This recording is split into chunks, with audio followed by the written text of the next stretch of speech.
I was remiss earlier in my intro when I was mentioning all the states we're doing work in, we have lawsuits in. I forgot we have one right here in Idaho. The gist of it is a daycare here in Meridian, Idaho denied her child a religious exemption to vaccinations in Idaho. Now, in Idaho, we have probably the strongest language, the best language for vaccine exemptions of any state. It says in the statute that the child shall be exempt if the parent presents an exemption for religious or other grounds, or any other grounds is what it says. So even philosophical exemptions apply, personal belief exemptions apply in the state. But this company, New Horizons Daycare from Minnesota, did I say that right? Minnesota, how do they say it there?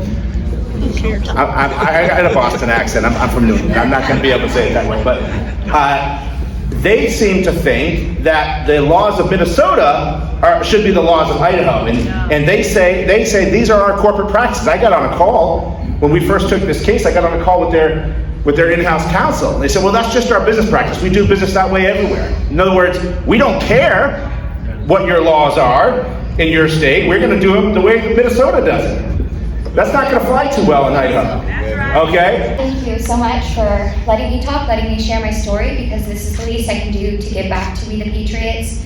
I have a 2-year-old daughter who, back in November, I got a notice saying that she needed to catch up her vaccines, which she was behind on because her pediatrician was closed during COVID. And upon that message, I had already, started to question the vaccines and started to do some research, which really stressed me out. My face swelled up like a balloon.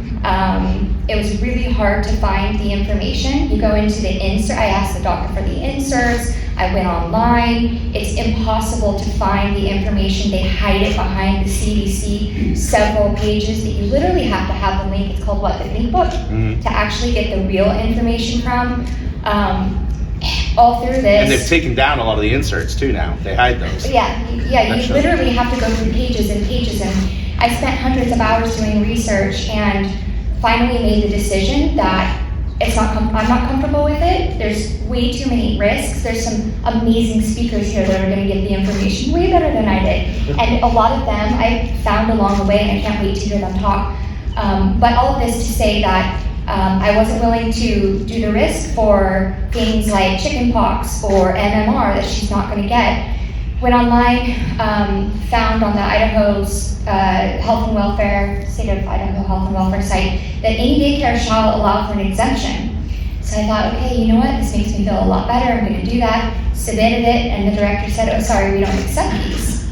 And I said, well, isn't it the state law that you have to allow for an exemption? And she said, well, yeah, but the state law doesn't say that we have to allow for her enrollment.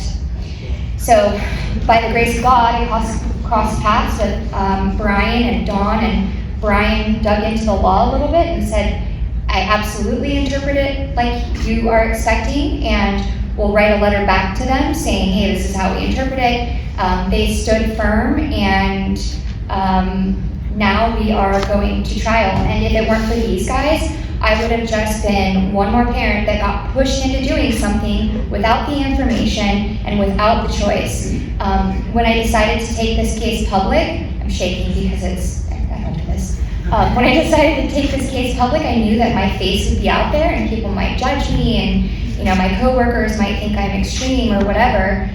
So I prayed, is this something that I should do? And I opened my Bible app, and it said, go spread the good word. And I said, okay, this is my affirmation, I'm going to do it. The whole time I've just been praying that God uses our case to expose the truth, right? Parents should have the right to make an informed decision. And I did not have either the information or the decision. We are safe, we are saved. Thank you for the information, Brian, Ryan Cole, Peter McCulloch, all of these people. And I just pray that we can help use this case to save others. Can I say what my case is up to at this point? My case is expensive. I need help getting donations. My case alone, and we haven't even been to court yet. We have a hearing this afternoon, 1:30, like Brian said. It's okay to say that? Yeah. My case is up to $25,000 already. I would never be able to afford that. If there's any way that you can make a donation, or if you can't, spread the word, right? tell other people about the cases that they're doing, not just for me, but for the teachers, for critical race theory, $10 a month for budgeting purposes, anything that you can. It's my job to try to repay that back. So thank you for listening. Thank you for having me.